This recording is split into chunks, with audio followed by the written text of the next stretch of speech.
يا أيها الذين آمنوا ادخلوا في السلم كافة ولا تتبعوا خطوات الشيطان إنه لكم عدو مبين صدق الله العظيم۔ قابل احترام صدر اجلاس، ذمہ داران تعمیر ملت، بزرگان محترم اور میری مائیں اور بہنیں، اصلاح معاشرہ کے عنوان پر تعمیر ملت نے شہر حیدرآباد کے مختلف علاقہ جات میں جو پروگرامز منعقد کیے، میں دل کی گہرائی سے صدر محترم اور ان کے رفقا کی خدمت میں مبارکباد پیش کرتے ہوئے اس مرکزی اجلاس میں کچھ باتیں آپ کے سامنے پیش کرنے کی سعادت حاصل کرتے ہوئے فرحت و انبساط محسوس کرتا ہوں۔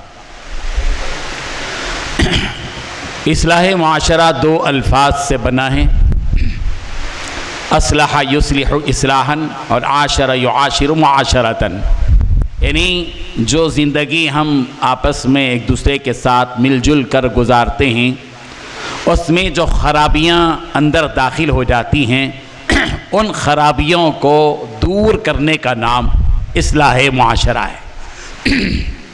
ہر چیز میں آپ غور کر سکتے ہیں کہ جو چیز شروع کی جاتی ہے اس میں خس و خاشاک شامل ہو جاتی ہے۔ ایک کسان کھیتی کرتا ہے، ہل جوتتا ہے، دانہ اور بیج بوتا ہے، لیکن اس بیج کے پھوٹنے کے بعد اصل درخت کے ساتھ ساتھ کچھ ایسے درخت بھی اس کے ساتھ ساتھ اگنے لگتے ہیں جو غیر ضروری ہوتے ہیں، بلکہ بعض مرتبہ ان اصل درختوں کے لیے وہ مضر ہوتے ہیں۔ اسی لیے بار بار کسان ان درختوں کو نکال کر پھینکنے کی کوشش کرتا ہے۔ ہر 4 ماہ، ہر 3 ماہ یا ہر 6 ماہ میں درختوں کی مناسبت سے اس کے خس و خاشاک کو، اس کے جو زائد بیکار اور مضر درخت ہیں ان کو نکال کر پھینکنے کی کوشش کرتا ہے۔ بالکل اسی طرح ہمارا یہ معاشرہ ہے۔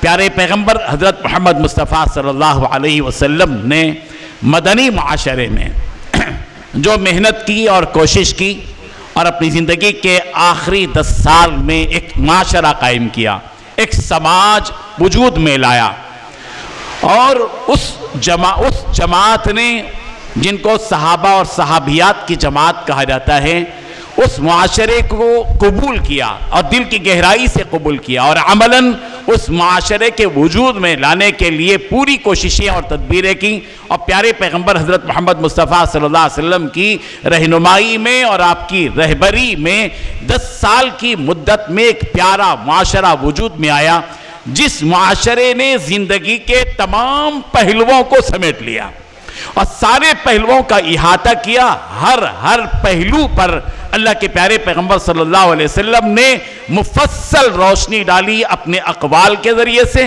اور مفصل رہبری کی اپنی سیرت کے ذریعے سے، اپنی پریکٹیکل لائف کے ذریعے سے، جس کو سیرت کہا جاتا ہے۔ چنانچہ وہ صحابہ کرام اور وہ صحابیات جو 10 سالہ تربیت کے بعد وجود میں آئے، جن کو قدسی صفات صحابہ اور صحابیات کہا جاتا ہے، وہ ایک مقدس جماعت تھی جس نے قیامت تک کے انسانوں کے لیے ایک ایسا پیغام عملی زندگی میں دیا کہ انہیں کیسے زندگی بسر کرنا ہے۔ عقیدے کی بات ہو تو بتایا کہ کس طرح عقیدہ رکھنا چاہیے۔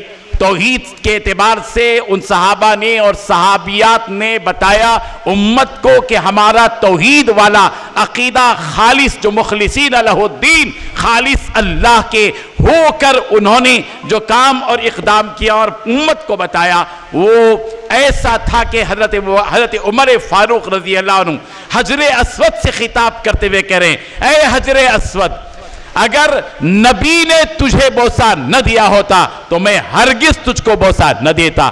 کہیں ایسا محسوس نہ ہو کہ ہم اللہ کے علاوہ تیری عبادت کر رہے ہیں۔ معلوم یہ ہوا کہ شرک کا کوئی شائبہ صحابہ اور صحابیات کی زندگی میں موجود نہیں تھا۔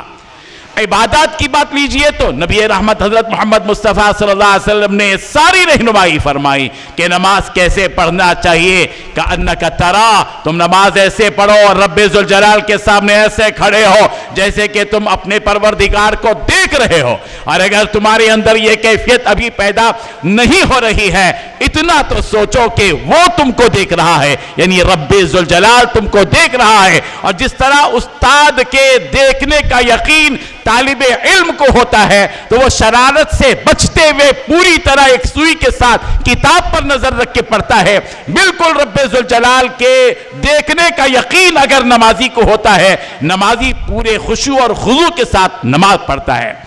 تمام عبادتوں کا طریقہ نبی نے بتایا.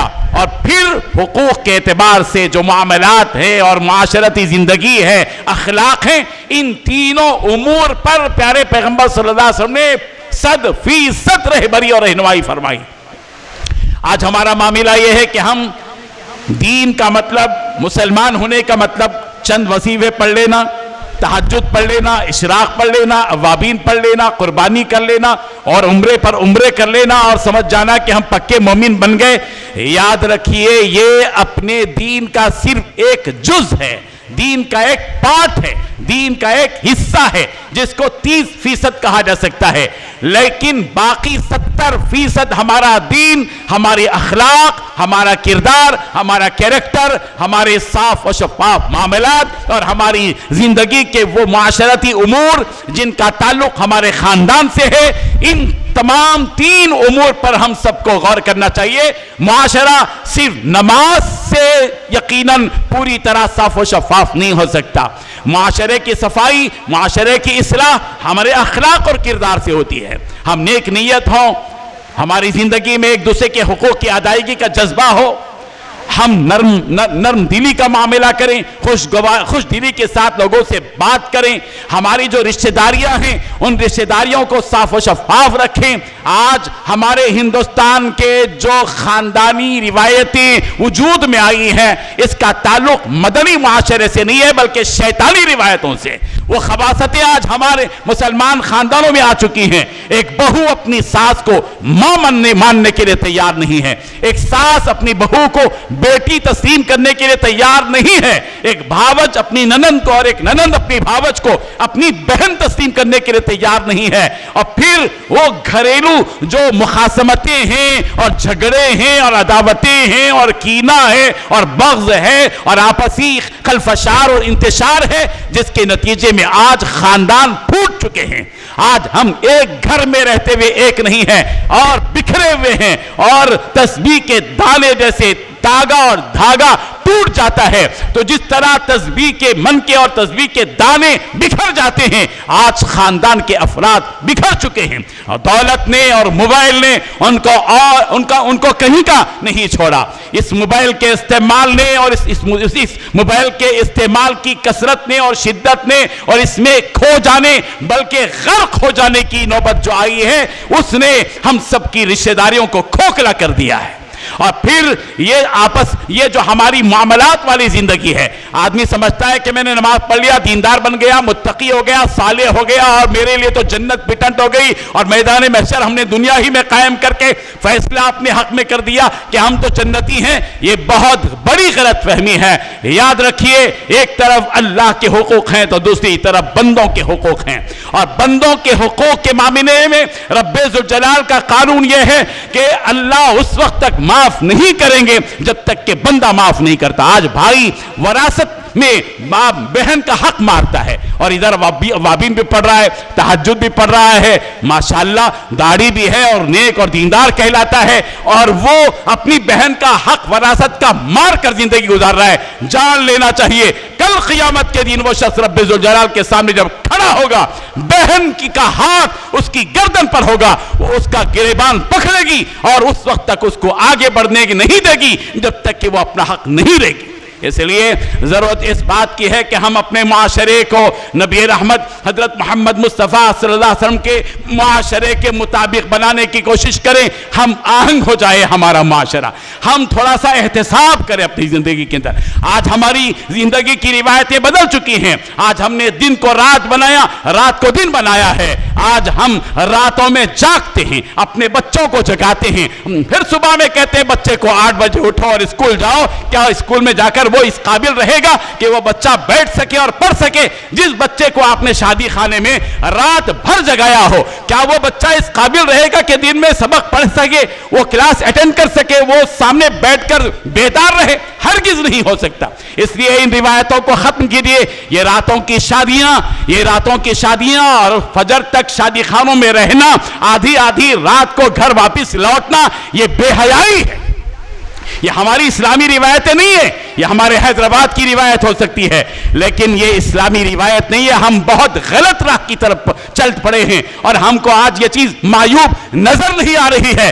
اگر نبی رحمت صلی اللہ علیہ وسلم کے طریقے کے مطابق کہ اللہ کے پیارے پیغمبر صلی اللہ علیہ وسلم نے رات میں زیادہ جاگنے سے منع کیا ہے, عشاء کے بعد باتیں کرتے بیٹھنا اس سے منع کیا ہے, ہم سب کو چاہیے کہ ان روایتوں کے سلسلے میں جو ہم نے پیدا کر چکی ہیں یہ خس و خاشاک ہے, یہ جھاگ ہے, اس کی کوئی حقیقت نہیں ہے. ہم سب کو اٹھنا ہوگا اور اللہ تبارک و تعالیٰ نے ہم سب کو بتایا ہے یا ایھا الذین آمنوا ادخلوا فی السلم کافہ, اے ایمان والو اسلام میں پورے کے پورے داخل ہو جاؤ. یہ 10% مسلمان بننا, یہ 20% مسلمان بننا, یہ 30 یا 40% مسلمان بن کر مطمئن ہو جانا, یہ تمہارے لائق نہیں ہے. تم عہد کرو اس بات کی کہ تم 100% اسلام میں داخل ہو جاؤ. یا ایھا الذین آمنوا, اے ایمان والو ادخلوا داخل ہو جاؤ فی السلم اسلام میں کافہ 100% پورے کے پورے. اور یاد رکھو تمہیں اسلام میں 100% چلنے سے روکنے والی طاقت وہ طغیانی طاقت ہے, وہ شیطانی طاقت ہے. اسی لیے وَلَا تَتَّبِعُوا خُطُوَاتِ الشَّيْطَانِ, شیطان کے نقش قدم پر مت چلو. نبی کے نقش قدم پر چلو گے تو 100% اسلام میں داخل ہو جاؤ گے, اور اگر شیطان کے نقش قدم پر چلو گے تو پھر تم 100% مسلمان نہیں بلکہ آدھے تیتر اور آدھے بٹیر بن کر رہ جاؤ گے. اور رب ذوالجلال کے دربار میں جب تم کھڑے ہو جاؤ گے تمہارا محاسبہ ہوگا اور تم سے پوچھا جائے گا کہ ہم نے جو زندگی تم کو دی تھی تم نے یہ زندگی کہاں گزاری؟ یہ عمر, یہ جوانی, یہ بھرپور طاقت ہے, یہ زندگی کی سانس ہے, تم نے اللہ کے حکموں کے خلاف گزاری یا تم نے رب ذوالجلال کو راضی کرنے کے لیے گزاری؟ یہ سوال ہوگا. وہ مال اور دولت جو تم اسراف میں, فضول خرچی میں اور شادی کے کھانے کھلانے میں اور جوڑے کی رقم دینے میں اور داماد کو بھیک دینے میں یا بھیک مانگنے میں تم نے جو مال کمایا اور مال خرچ کیا اور دیا, پوچھا جائے گا اس مال کے بارے میں کہاں سے لایا, کہاں خرچ کیا. اس لیے مسلمانوں کو اب اپنی وہ روایتیں اور وہ تہذیب جو ہم نے جنم دی ہے اس تہذیب کو ختم کرنا پڑے گا. یہ ناپاک تہذیب ہے, یہ بہت غلیظ قسم کی تہذیب ہے جو ہم نے وجود میں لائی ہے. ہمارے لیے تو پیاری تہذیب تو وہ معیاری تہذیب ہے, جو معیاری تہذیب مدینہ منورہ میں مسجد نبوی کے ماحول میں صحابہ کے سامنے سرکار دو عالم صلی اللہ علیہ وسلم نے آسمانی آیتوں کے نزول ہوتے ہوئے جو تہذیب قائم کی تھی وہی تہذیب ہم سب کے لیے پیاری تہذیب ہے. ہمیں اٹھنا ہوگا اور بے حیائی کے اس دلدل سے ہمیں بچنا ہوگا. آج شور ہے, آج کہا جا رہا ہے کہ اور لڑکیوں کے معاملے میں بہت زیادہ سوشل میڈیا نے اس کو بہت پھیلایا ہے, اور جو فگر کہا جا رہا ہے کہ 8 لاکھ مسلم لڑکیاں ارتداد کو چلی گئی, مرتد ہو گئی, یہ بہت غلط نیوز ہے. یہ سوشل میڈیا پر پھیلا ہوئی بہت بڑا جھوٹ ہے, اس سے بچنا ہوگا. سوشل میڈیا یہ یہودیوں کی چال ہے, ہم ان کی چال میں آ گئے اور ہم نے اپنے مسلمان سماج کو جو ہے بدنام کرنے میں ہم خود اپنے ہاتھوں سے بدنام کر رہے ہیں اور کہہ رہے ہیں شیئر کرو شیئر کرو شیئر کرو. کس کو بدنام کر رہے ہو؟ کس ناک سے اور کس منہ سے کہہ رہے ہو کہ ہماری مسلم لڑکی غیر مسلم کے ساتھ جا رہی ہے, اور ایک واقعے کو 1000 مرتبہ گردشیں کر کے اس صورت کو مس کر رہے جو حقیقت پر مبنی ہے. ہمیں اس سلسلے میں بہت آگاہ رہنا پڑے گا. ہاں کچھ واقعات ہو رہے ہیں، اس سے کوئی انکار نہیں ہے، اور اگر ایک واقعہ بھی ہوتا ہے تو ہمارے لیے گمبھیر ہے، لیکن سماج کو بدنام کرنے کے لیے اس کے فگر کو بہت زیادہ اور غلو کر کے بتلا کر ہمارے مسلم سماج کی جو تصویر ہے اور جو آئینہ ہے اس کو غیروں کے سامنے بتلا کر ہماری امیج کو خراب کرنا اور امت محمدیہ کو بدنام کرنا، یہ کوئی عقل مندی اور دانش مندی نہیں ہے۔ ہم سب کو چاہیے کہ وہ جو واقعات اور حادثات پیش آ رہے ہیں وہ کیوں پیش آ رہے ہیں، اس کے سدے باب کے لیے ہم کو کیا کرنا چاہیے، اور کون سی وہ تدبیریں ہیں جن پر ہم سب کو غور کرنا چاہیے۔ آپ اور ہم بڑی آسانی کے ساتھ اپنی بچی کو ایسے کالج اور اسکول میں داخل کراتے ہیں جہاں کو ایجوکیشن ہے، مخلوط تعلیم ہے، اور 6-7 گھنٹے تک آپ کی لڑکی ایک اجنبی لڑکے کے ساتھ بیٹھتی ہے، اور آپ نتیجے کے انتظار میں اللہ سے دعا کریں اے اللہ تعالیٰ میری بیٹی کو حیادار بنا دیے، یہ ناممکن ہے۔ ایسی دعا کیوں کی جا رہی ہے جہاں دعا کے خلاف اسباب اختیار کیے جا رہے ہیں؟ آگ میں ہاتھ ڈالیں، رب ذوالجلال سے کہیں، دعا کریں اے اللہ میرا ہاتھ مت جلائیے، یہ تو بے وقوفی کی بات ہے، بد عقلی کی بات ہے۔ ہم سب کو چاہیے کہ تعلیم کے سلسلے میں آگے بڑھیں، لیکن تعلیم کے خاطر اپنی بچوں کی حیا کو ان کی زندگی سے نکالنے کی کوشش نہ کریں، یہ ہماری ذمہ داری ہے۔ قُوْ أَنفُسَكُمْ، اللہ تعالیٰ کہہ رہے ہیں ایمان والو، یا ایھا الذین آمنوا قُوْ أَنفُسَكُمْ وَأَهْلِيكُمْ نَارًا، تم اپنے آپ کو اور اپنے اہل و عیال کو دوزخ کی آگ سے بچاؤ اس امت کو، اس سماج کو۔ ہمارا سماج اتنا برا نہیں ہے، مسلمان لڑکیاں ابھی بھی عفت کے ساتھ ہیں، عصمت کے ساتھ ہیں، حیا کے ساتھ ہیں۔ ہماری مسلمان عورتیں حیا پر اپنے گھروں میں بیٹھی ہوئی ہیں ماشاءاللہ سے۔ اتنا بڑا فگر ہو نہیں سکتا جتنا بڑا فگر سوشل میڈیا میں پھیلایا جا رہا ہے۔ اللہ کرے کہ ہم سب کو اس بارے میں غور و فکر کرنے کی توفیق عطا فرمائے۔ اور میں 2 باتیں کہہ کر اپنی بات کو ختم کرتا ہوں۔ ایک تو امت محمدیہ کو چاہیے کہ اللہ کی کتاب سے ہم جڑ جائیں۔ قرآن مجید کے ساتھ ہم نے ظلم کا معاملہ کیا ہے، بہت بڑا بھاری ظلم اس کتاب کے ساتھ کیا ہے، ہم نے سب کا حق ادا کیا، لیکن سوال یہ ہے کہ کیا اللہ کی اس منزل کتاب اور یہ مقدس کتاب قرآن مجید جس کو نبی رحمت صلی اللہ علیہ وسلم کے قلب اطہر پر اتارا گیا، کیا ہم نے اس قرآن مجید کا حق ادا کیا؟ یہ قرآن ہے، اس کو پڑھیے، اس کو چومیے، اس کو سینے سے لگائیے، اپنے لبوں سے لگائیے اور کہیے کہ میں اپنے رب سے گفتگو کر رہا ہوں اور کر رہی ہوں، اس لیے کہ یہ اللہ کا کلام ہے جس کو ہم پڑھ رہے ہیں، اور پھر اس پر عمل کیجیے، اس کو تجوید کے ساتھ پڑھیے اور اس کو سمجھنے کی کوشش کیجیے۔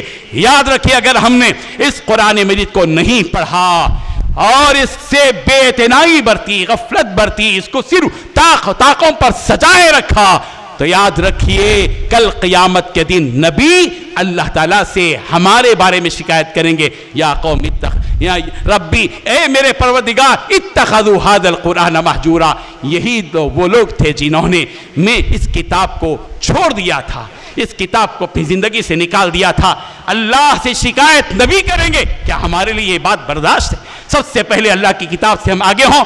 دوسری بات، نبی کی سیرت پڑھیے، اللہ کی نبی کی زندگی کو شروع سے آخر تک پڑھیے، اخلاق نبی کے، کردار نبی کے، اقوال نبی کے، زندگی نبی کی، آپ کا چلنا اٹھنا بیٹھنا، بات کرنا، گفتگو کا انداز، اور آپ کا لوگوں کے ساتھ سلوک، بیواؤں کے ساتھ، غریبوں کے ساتھ، مسکینوں کے ساتھ، محتاجوں کے ساتھ، تنگ دستوں کے ساتھ، بیواؤں کے ساتھ، یتیموں کے ساتھ، مفلوق الحال افراد کے ساتھ، رشتہ داروں کے ساتھ، بڑوں کے ساتھ اور چھوٹوں کے ساتھ اور پڑوسیوں کے ساتھ اور مسافروں کے ساتھ، کیا سلوک نبی کا تھا، وہی سلوک اگر ہم اپنی زندگی میں کرنے لگیں گے انشاءاللہ یہ ہماری اسلامی تہذیب کا امیج پوری دنیا کے سامنے جائے گا۔ میں تعمیر ملت کے ذمہ داران کا ممنون ہوں، مشکور ہوں کہ انہوں نے آپ تک اس پیغام کو پہنچانے کا مجھے موقع عطا کیا۔ اللہ تعالیٰ انہیں جزائے خیر عطا فرمائے اور اس مرکزی اجلاس کو اللہ تعالیٰ قبولیت عطا فرمائے۔ وآخر دعوانا ان الحمد للہ رب العالمین۔